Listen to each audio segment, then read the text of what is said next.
नमस्कार, DD news पर आप सभी दर्शकों का स्वागत है। आप देख रहे हैं हमारा सांकेतिक समाचार। मैं हूं साइमा खान और मेरे साथ है मेरे सहयोगी मनीषा। शुरुआत कर लेते हैं हेडलाइंस से। पीएम मोदी ने ममता सरकार पर बोला हमला, कहा कि टीएमसी का भ्रष्टाचार हो चुका है बेनकाब। भाजपा ने पूरे देश में सुशासन और विकास का नया मॉडल किया विकसित। अब बंगाल में भी बहेगी विकास की गंगा।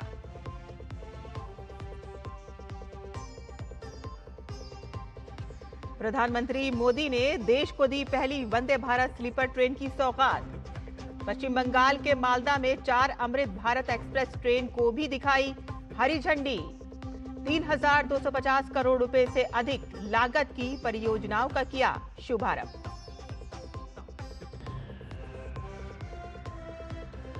प्रधानमंत्री नरेंद्र मोदी असम के गुवाहाटी में बगुरुम्बा दोहो 2026 में होंगे शामिल। 10,000 से ज्यादा कलाकार पेश करेंगे बागुरम्बा नृत्य।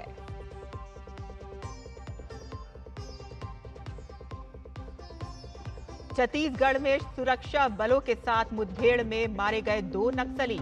केंद्र सरकार ने वामपंथी उग्रवाद को खत्म करने के लिए तय की है 31 मार्च की समय सीमा।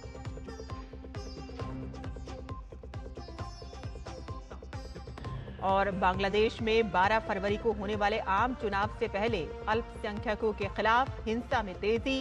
अंतरिम सरकार नागरिकों के मूल अधिकारों की रक्षा करने में रही विफल।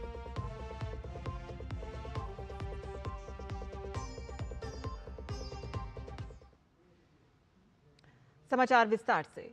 प्रधानमंत्री नरेंद्र मोदी ने पश्चिम बंगाल के मालदा में एक जनसभा को संबोधित किया। प्रधानमंत्री ने पश्चिम बंगाल की ममता सरकार को निर्दयी सरकार बताया। उन्होंने कहा कि यहां की सरकार को गरीबों की चिंता नहीं है, बल्कि अपनी तिजोरी भरने की चिंता है। यहां की टीएमसी सरकार बहुत ही निर्दयी है, बहुत ही निर्मम है। केंद्र सरकार गरीबों के लिए जो पैसा भेजती है, उस पैसे को यहां टीएमसी के लोग लूट लेते हैं। टीएमसी के लोग बंगाल के मेरे गरीब भाई बहनों के दुश्मन बने हुए हैं। उन्हें आपकी तकलीफ की कोई चिंता नहीं है। वो तो अपनी तिजोरियां भरने में जुटे हुए हैं। महाराष्ट्र निकाय चुनाव में भाजपा की ऐतिहासिक जीत का जिक्र करते हुए पीएम ने कहा कि यह दिखाता है कि देश का वोटर, देश की जेन जी भाजपा के विकास मॉडल पर कितना ज्यादा भरोसा करती है। पीएम ने विश्वास जताया कि इस बार बंगाल की जनता भाजपा की विजयी बनाएगी। मालदा, उस पर टीएमसी की दुर्नीति, टीएमसी के भ्रष्टाचार की दोहरी मार पड़ रही है। बाढ़ राहत के नाम पर कैसा कैसा खेल हुआ है, आप लोग जानते हैं। मैं कुछ दिन पहले ही मीडिया में यहां मालदा में बाढ़ राहत की सीएजी रिपोर्ट देख रहा था। सीएजी रिपोर्ट इस देश में बहुत महत्वपूर्ण दस्तावेज होता है। आपको बाढ़ राहत का पैसा नहीं दिया गया, लेकिन टीएमसी के चहेतों के खाते में 40-40 बार बाढ़ राहत का पैसा भेजा गया। कितने ही ऐसे लोगों को लाखों रुपए बांट दिए गए जो इसके हकदार नहीं थे। यानी जिन पर संकट आया उनको कुछ नहीं मिला, और जो टीएमसी के समर्थक थे, उन लोगों ने बाढ़ जैसे संकट में भी गरीब पीड़ितों का पैसा लूट लिया। मैं आज मालदा की धरती से डंके की चोट पर कह रहा हूं, बंगाल में भाजपा की सरकार बनते ही टीएमसी के ऐसे सारे काले कारनामे बंद किए जाएंगे। पीएम ने घुसपैठ को लेकर भी बंगाल की ममता सरकार पर प्रहार किया। पीएम ने टीएमसी पर घुसपैठियों को बचाने का आरोप लगाया। बंगाल के सामने एक बहुत बड़ी चुनौती घुसपैठ की है। टीएमसी के नेता, टीएमसी का सिंडिकेट सालों से यहां घुसपैठियों को बसाने, उन्हें वोटर बनाने का खेल खेल रहा है। जो घुसपैठिए हैं वो गरीब का हक छीनते हैं, नौजवानों का काम छीनते हैं, बहनों बेटियों पर अत्याचार करते हैं और देश में आतंक और अन्य अपराधों को बढ़ावा दे रहे हैं।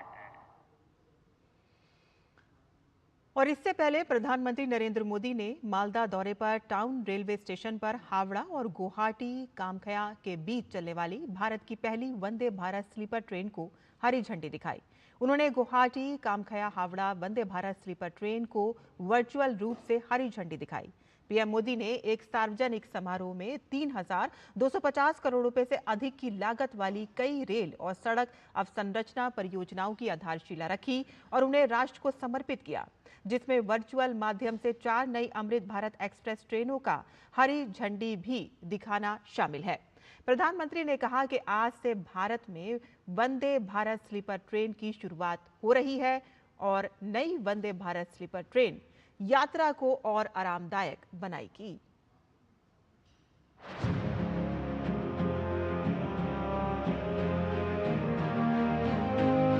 भारत को जोड़ना हमारी प्राथमिकता है। दूरियों को कम करना यह हमारा मिशन है।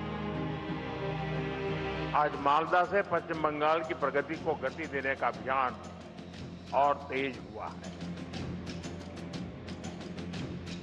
पश्चिम बंगाल के विकास से जुड़े अनेक प्रोजेक्ट्स का शिलान्यास और लोकार्पण हुआ है। नई रेल सेवाएं पश्चिम बंगाल को मिली हैं। इन प्रोजेक्ट से यहां के लोगों के लिए यात्रा आसान होगी और व्यापार कारोबार भी आसान बनेगा। यहां जो ट्रेन मेंटेनेंस से जुड़ी नई सुविधाएं बनी हैं, इससे बंगाल के नौजवानों को नए अवसर मिले। साथियों, बंगाल की इस पावन भूमि से आज भारतीय रेल के आधुनिकीकरण की तरफ एक और बड़ा कदम उठाया गया। आज से भारत में वंदे भारत स्लीपर ट्रेनों की शुरुआत हो रही है। ये नई वंदे भारत स्लीपर ट्रेन देशवासियों के लंबे सफर को और आरामदायक बनाएगी, शानदार बनाएगी, यादगार बनाएगी। विकसित भारत की ट्रेनों ये कैसी होनी चाहिए, इस वंदे भारत स्लीपर ट्रेन में आप साफ साफ नजर आता है। कभी हम तस्वीरों में, वीडियो में विदेशों की ट्रेनों को देखकर कहा करते थे कि काश ऐसी ट्रेनें भारत में होती। आज हम उसी सपने को हकीकत में बदलते हुए देख रहे हैं। ये Vande Bharat train made in India है। इसे बनाने में हम भारतीयों का पसीना लगा है। देश की पहली वंदे भारत स्लीपर ट्रेन मां काली की धरती को मां कामाख्या की भूमि इसको जोड़ रही है। आज बंगाल को 4 और आधुनिक अमृत भारत एक्सप्रेस ट्रेनें मिली है। New Jalpaiguri Nagercoil Amrit Bharat express, new Jalpaiguri से तिरुचिरापल्ली अमृत भारत एक्सप्रेस, अलीपुर द्वार बेंगलुरु अमृत भारत एक्सप्रेस, अलीपुर द्वार मुंबई अमृत भारत एक्सप्रेस, इससे बंगाल और खास तौर पर उत्तर बंगाल की दक्षिण और पश्चिम भारत से कनेक्टिविटी और सशक्त होगी।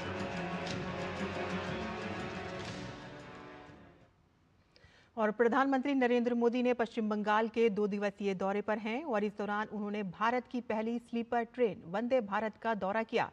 पीएम ने ट्रेन में बच्चों से मुलाकात कर बातचीत की। ये ट्रेन आधुनिक सुविधाओं, उन्नत सुरक्षा प्रणाली, तेज रफ्तार और यात्रियों की सुविधा को ध्यान में रखकर डिजाइन की गई है। वंदे भारत स्लीपर ट्रेन लंबी दूरी की यात्रा को और अधिक आरामदायक बनाने की दिशा में एक महत्वपूर्ण कदम है। ये परियोजना भारतीय रेलवे के आधुनिकीकरण और आत्मनिर्भर भारत की दिशा में सरकार के प्रयासों को दर्शाती है।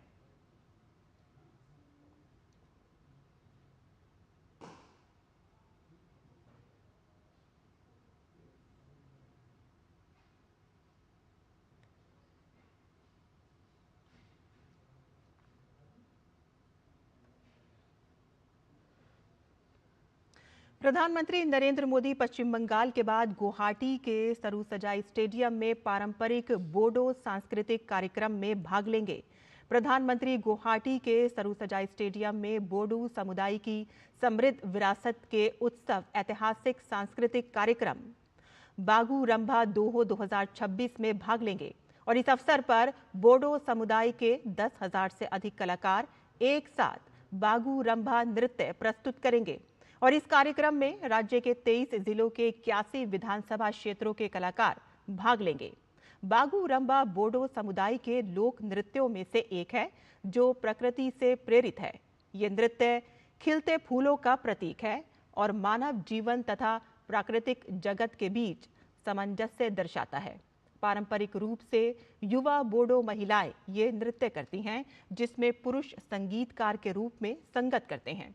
ये नृत्य तितलियों, पक्षियों, पत्तियों और फूलों की नकल करते हुए कोमल प्रवाहमय गतियों से परिपूर्ण होता है। नृत्य प्रदर्शन आमतौर पर समूहों में आयोजित किए जाते हैं जो वृत्त या पंक्तियां बनाकर दृश्य सुंदरता बढ़ाते हैं। बागू रंभा नृत्य का बोडो लोगों के लिए गहरा सांस्कृतिक महत्व है। ये शांति, उर्वरता, आनंद और सामूहिक सद्भाव का प्रतीक है और बोडो नववर्ष, बिबसागु और डोमासी जैसे त्योहारों से निकटता से जुड़ा हुआ है।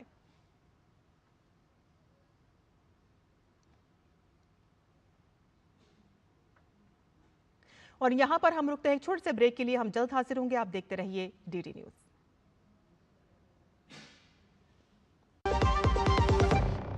टिंग टिंग, आपके लिए एक फेस्टिवल ऑफर है। क्यूआर कोड स्कैन करो, यूपीआई पिन डालो और 10,000 रुपए आपके बैंक अकाउंट में। पिन डालूंगा तो पैसा खट से आएगा नहीं, झट से कट जाएगा। मैं मूर्ख नहीं हूँ। आलिया, यूपीआई कहता है यूपीआई पिन पैसे भेजने के लिए होता है, पाने के लिए नहीं। इस बात को याद रखें और कहें मैं मूर्ख नहीं।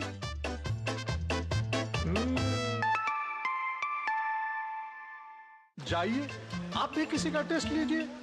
जब धरती चीर कर निकलता है लोहे का पत्थर और मिलता है मोंगिया के जोश से, फिर तपता है, पिघलता है और बनता है फौलाद। अब होता है सरिया सारी खूबियों के साथ। मोंगिया स्टील, मजबूत देश का मजबूत सरिया। LIC युवा प्रोफेशनल्स के लिए लाए हैं नव जीवन श्री। करें नियमित प्रीमियम का भुगतान, जीवन बीमा का आनंद लें। प्राप्त करें प्रीमियम के प्रतिशत पर गारंटीकृत एडिशंस। अपने वित्तीय लक्ष्यों के अनुरूप मैच्योरिटी पर गारंटीकृत धनराशि पाएं। मौजूदा पॉलिसी धारकों के लिए आकर्षक अतिरिक्त लाभ। आज ही खरीदें। ब्रेक के बाद आपका फिर से स्वागत है। आप देख रहे हैं सांकेतिक समाचार। कर्नाटक के बेलारी में बीजेपी ने सरकार के खिलाफ मोर्चा खोल दिया है। कई मांगों को लेकर कांग्रेस सरकार के खिलाफ प्रदर्शन किया जा रहा है।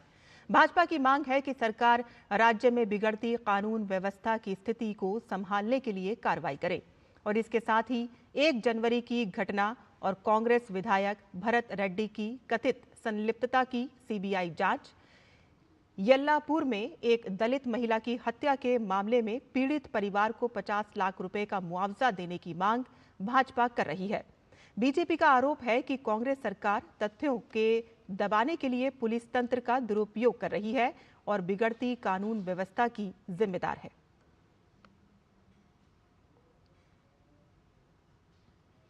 उत्तराखंड की स्थापना के 25वें वर्ष पर उप देहरादून में जागरण फोरम का आयोजन हुआ और इसमें उपराष्ट्रपति सीपी राधाकृष्णन और उत्तराखंड के मुख्यमंत्री पुष्कर सिंह धामी समेत कई गणमान्य लोग शामिल हुए। उत्तराखंड संभावनाओं का नया द्वार, नए विचार, नई दिशा, नया स्वरूप विषय पर चर्चा में उपराष्ट्रपति ने कहा कि उत्तराखंड राज्य भारत के लोकतंत्र की मजबूत आवाज है और भारत की आध्यात्मिक परंपरा का ध्वजवाहक है। ये राज्य बलिदान, देश सेवा, समर्पण और देशभक्ति की मिसाल है और साथ ही सत्यम शिवम सुंदरम का उद्घोष करता है।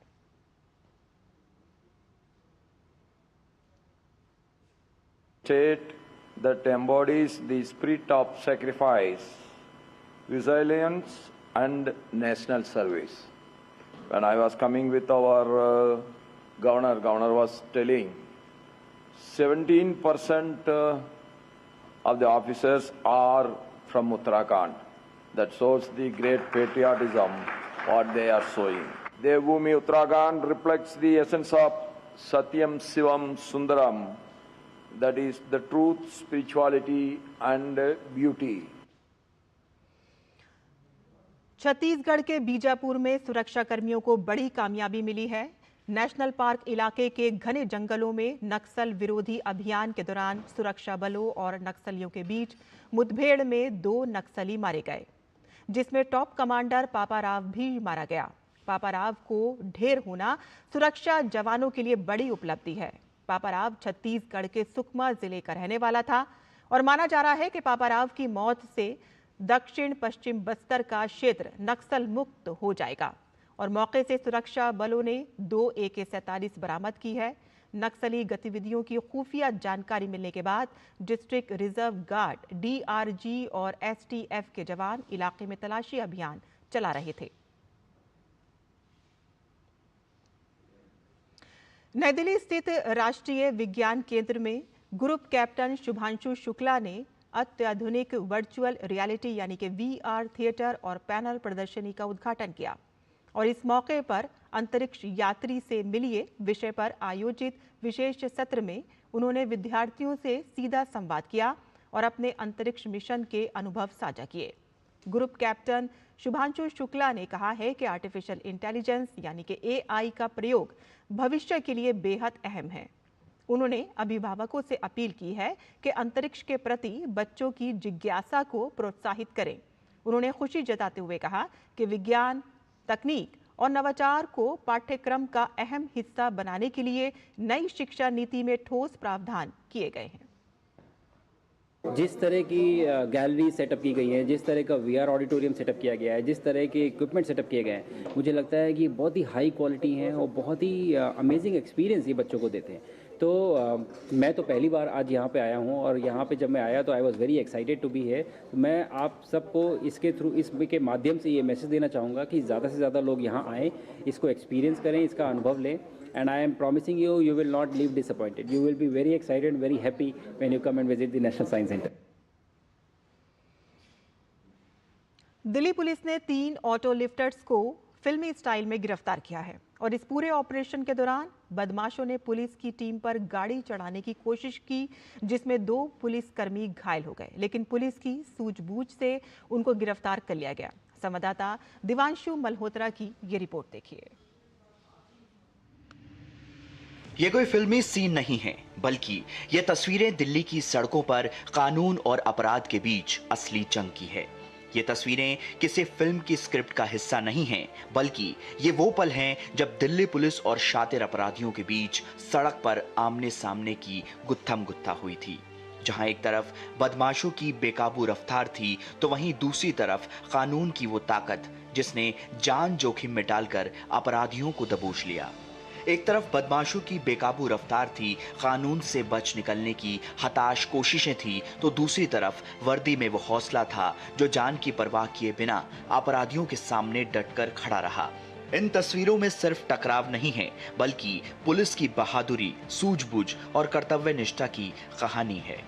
चलिए बताते हैं आपको कि पूरा माजरा क्या है।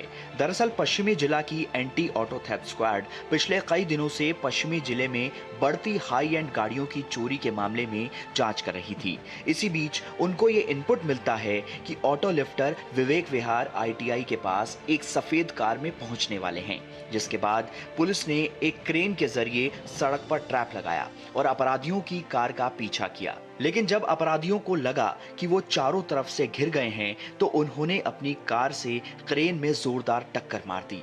पीछा करते हुए पुलिस की टीम भी वहां पहुंच गई, लेकिन अपराधियों ने सरेंडर करने की बजाय पुलिस कर्मियों पर ही गाड़ी चढ़ाने की कोशिश की, जिसमें 2 पुलिसकर्मी घायल हो गए। अपराधी यहीं नहीं रुके, बल्कि उन्होंने भागने की हताश में आम लोगों की गाड़ियों में भी जोरदार टक्कर मारनी शुरू कर दी। लेकिन पुलिस की टीम ने सूझबूझ दिखाते हुए तीनों ऑटो लिफ्टर्स को गिरफ्तार कर लिया। कल रात को इस व्हीकल को वहां के ITI अंडरपास पे नोट किया, तब तुरंत आगे क्रेन की मदद से ट्रैप लगाया। जब बदमाशों ने देखा कि आगे ट्रैप लगाया हुआ है, तो सबसे पहले उन्होंने क्रेन पर ही अपनी वाइट किया सेल्टॉस से टक्कर मारी, लेकिन वहां से वो जा नहीं पाए। तब अपनी गाड़ी को हटाने के लिए उन्होंने पीछे जो प्राइवेट पर्सन राह गुजरान थे उनको टक्कर मारी, लेकिन वहां से भी वो निकल नहीं पाए। पुलिस के मुताबिक यह गाड़ी फर्जी नंबर प्लेट लगाकर कई हाई एंड गाड़ियों की चोरी के मामले में इस्तेमाल की जा रही थी। जानकारी के मुताबिक ये सफेद कार दिल्ली के मुखर्जी नगर इलाके से सितंबर 2025 में चोरी हुई थी और तभी से इस गाड़ी में बैठकर ऑटो लिफ्टर्स अलग अलग जगह पर चोरी की वारदात को अंजाम दे रहे थे। कार में मशरूर, आकिल और आसिफ सवार थे। मशरूर पर 17, आकिल पर 27 और आसिफ पर पुराने 2 मुकदमे दर्ज हैं। फिलहाल इनसे पूछताछ जारी है। देवांशु मल्होत्रा, दूरदर्शन समाचार। बांग्लादेश में 12 फरवरी को होने वाले आम चुनाव से पहले महिलाओं, लड़कियों और धार्मिक अल्पसंख्यकों के खिलाफ हिंसा में तेजी से वृद्धि हुई है। अंतरिम सरकार नागरिकों के मूल अधिकारों की रक्षा करने में विफल रही है। अंतर्राष्ट्रीय मानवाधिकार संगठन ह्यूमन राइट्स वॉच HRW की 14 जनवरी को प्रकाशित रिपोर्ट में ये बात सामने आई है। रिपोर्ट के अनुसार जनवरी से जून 2025 के बीच लैंगिक हिंसा के मामलों में पिछले वर्ष के समान अवधि की तुलना में बढ़ोतरी दर्ज की गई। महिला अधिकार कार्यकर्ताओं का कहना है कि कट्टरपंथी धार्मिक समूहों के दबाव और महिलाओं की सार्वजनिक भागीदारी के विरोध के कारण हालात बिगड़े हैं। मई में कथित इस्लाम विरोधी सुधारों के खिलाफ प्रदर्शनों के बाद महिलाओं को मौखिक, शारीरिक और ऑनलाइन उत्पीड़न का सामना करना पड़ा। रिपोर्ट में अल्पसंख्यकों पर हमलों का भी जिक्र है। दिसंबर में कथित ईश निंदा के आरोप में परिधान मजदूर दीपू चंद्रदास की हत्या और हिंदुओं पर कम से कम 51 मामलों, जिनमें 10 की मौत शामिल है, दर्ज किया गया है। HRW ने सरकार से महिलाओं के राजनीतिक प्रतिनिधित्व को बढ़ाने और अल्पसंख्यकों की संवैधानिक सुरक्षा सुनिश्चित करने की अपील की है।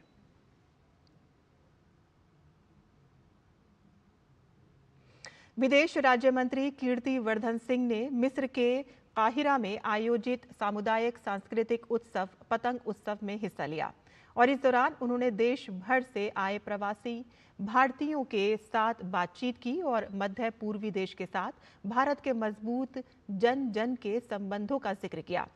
कीर्ति वर्धन सिंह ने सोशल मीडिया प्लेटफॉर्म X पर लिखा कि काहिरा में भारतीय प्रवासी समुदाय के सदस्यों के साथ पतंग उत्सव में भाग लेकर बेहद खुशी हुई। भारतीय संस्कृति को बढ़ावा देने और सीमाओं के पार हमारी परंपराओं को संरक्षित करने के प्रयासों के लिए भारतीय समुदाय की सराहना करता हूं।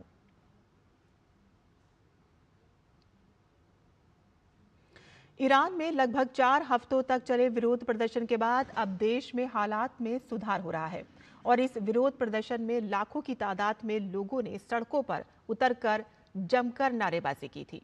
आर्थिक संकट के चलते शुरू हुए विरोध प्रदर्शन के बाद शासन की सख्ती और लंबे समय तक इंटरनेट बंद रखने समेत व्यापक सुरक्षा कार्रवाई के बाद ईरान में शांति बताई जा रही है। दिसंबर के अंत में तेहरान के बाजार व्यापारियों की हड़ताल से ये प्रदर्शन शुरू हुए थे और इस सप्ताह की शुरुआत में तनाव बढ़ने के बाद अमेरिकी राष्ट्रपति डोनाल्ड ट्रंप ने भी ईरान को सैन्य कार्रवाई की चेतावनी दी थी।